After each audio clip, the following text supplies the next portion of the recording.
Hey y'all, welcome or welcome back. I'm Joy, and as a lot of you know, I'm a widow, and I'm also a single mom to 4 incredible kids that I love so passionately. And over here, I make videos that share all of it. I'm being super vulnerable, raw, and honest, and laying it out for you guys. The highs, the lows, the tears, the heartache, the healing, the smiles, the happiness, all of it. You get it all here. And on my journey, I needed a really strong support system, and it was just critical. And so that's why I started making these videos, because I want a space for you to come and feel supported and encouraged and lifted up. So most importantly, I want you to know this is a safe space. And if you come here, I will do nothing but encourage you. So if that sounds like something you're interested in, please subscribe below. I cannot wait to share more of my journey with you. Your thoughts are either causing you to take action or they're stopping you from taking action. That's a quote that I actually put at the bottom of the very first video that I posted.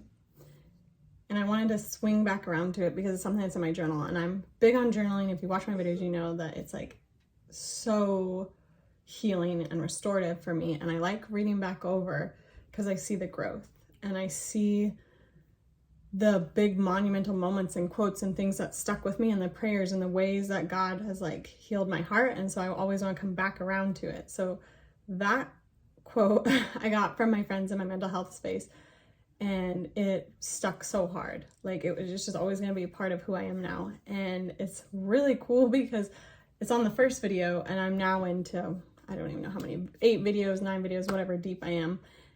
And it's because I'm taking action. I don't like making videos, but I'm taking action. So I wanted to talk about that a little bit today. And what inspired me is that my little 4-year-old Kehlani was in the car with me, and she said, "Mom, life is really hard." And I was like, "Yeah." And then she's like, "But that's okay." And it was like just this beautiful moment with my daughter, and just realizing like, wow, like it is okay. It's okay. Like God has got us. And it's so beautiful to see it in her at such a young age, and it really inspires me. But anyway, so this video is just going to be talking about these 3 steps that I have for you guys today. And number 1 is going to be release. Lay it down. Good or bad, bad or good. We all need to do some releasing in grief, or most likely in life. And then number 2 is going to be to replace. So we release, we make space, and then we replace it with something better. And 3 is going to be to repeat the process to staying healthy. So let's go ahead and talk about number 1 real quick. So release and lay it down. This has to be the first step. Like, at least in my experience, it's really critical that there is release, and that you're recognizing what is inside, what's going on in here, whether it's baggage or pain or heartache, or even really good positive things, you know, like people in your life. And hi, love. Just like, can you say hi? Hi. Real life moments. Release. So release has to happen first, because you need to let go. You need to release the things that are holding you down, holding you back, tripping you up. Even if they're kind of like good things, sometimes good things do that, and we put good things in a priority of where they shouldn't be. And God checks us and says, okay, clear that out, make more space. So release, because you got to get that weight off your shoulders, your head, your heart, like make room. It takes up a lot of your thought space. It takes up a lot of your mind, your energy, all those things when you're not releasing what you know you don't need in your life. And it can be really hard in grief. I know that is, it's hard sometimes to release because you feel like so attached. And I've definitely talked about this in my videos before. You don't want to let go, right? Like, because it feels comfortable, it feels familiar, it feels like him, it feels like, you know, your spouse, your loved one. And so releasing it can be really hard, but it's really, really cool when you do release and you create space for that replacing and finding the new. And so that's where we're gonna talk about the second one, replacing. You have to start with the release, so there's space to replace. And then you just need to be patient with yourself if you're in grief. This was huge for me. I knew I wanted to heal. I knew I wanted to go forwards. And a lot of it was easy to release. There was a few hard things, but then the replacing, I was super scared because I was like, I don't know who I am and I don't know what I want to replace it with.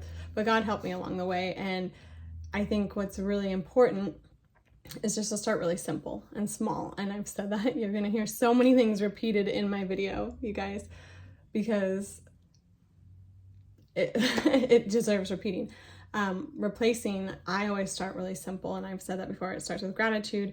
It starts small and simple. It starts at a level that you can obtain it and withstand it and like keep it keep it alive. So for me, replacing, I knew that I wanted to grow into a better woman, and I didn't know exactly how that was going to work. And so with me, it always starts first with God, and it started with quiet time in the morning. I always made sure I was up before my kids, and then with the working out and reading my Bible and listening to prayer music and crying and just venting and releasing and then replacing that time with something that would grow me and lift me up, and it gave me really good habits. And finally, number 3, repeating. So this one like kind of speaks for itself. Y'all know good habits, right? Like whether it's at a job, you can't just work really hard for 30 days and like get in a good place, a promotion, whatever, and then be lazy. You know, it's not going to stick. You can't work out for 30 days and then think I never have to work out for the rest of my life. You can't eat healthy for 30 days and then be like, okay, now I'm going to eat junk food for the rest of my life. Repeating. We have to repeat if we want to see the results, if we want that healthy lifestyle. And with grief, I think this word deserves big recognition, and I want it to kind of stick to your heart as I say the word repeat, because grief is not going to walk away and leave and be done with us. I think grief is something that we get to carry with us through life, and it kind of depends on how we use it, how it's going to affect us, and if it will get easier, and if we acknowledge it and take care of it. But the repeating part is super important, because grief isn't really going to leave you ever. I don't think it has an expiration date, and it's done. So it's going to be there. So you have to repeatedly work through things and release it to God, replace it with something good that's healing and healthy, and it's going to put your mind in the right direction, and it's going to take your thoughts to places to help you take action and make a difference. So that is what I got for you guys today. Release, replace, and repeat. Thank you for coming and listening with me. I love sharing my story with you guys, and this is huge to me because I look over my shoulder and I've had a lot of people ask, like I look back, guys, it's just been a year and a half, and I have a lot of people that ask how I do it, and like, why am I happy? Why am I smiling? Why am I healthy? Why am I doing so good? And number one, always glory to God, like hands down, like God has carried me through this. And I had amazing support of family, team, friends, Sarah, my coach, my best friends, just so many people that loved me. But I also wasn't afraid to put in the work. And I wasn't afraid to start with no idea of where I was going, but I was going to start. And I made sure my thoughts were like causing me, if I was going to have negative thoughts or sad thoughts or anything, I was going to do something about it. So, you know, I was making sure that those thoughts were causing me to take action and not stopping me.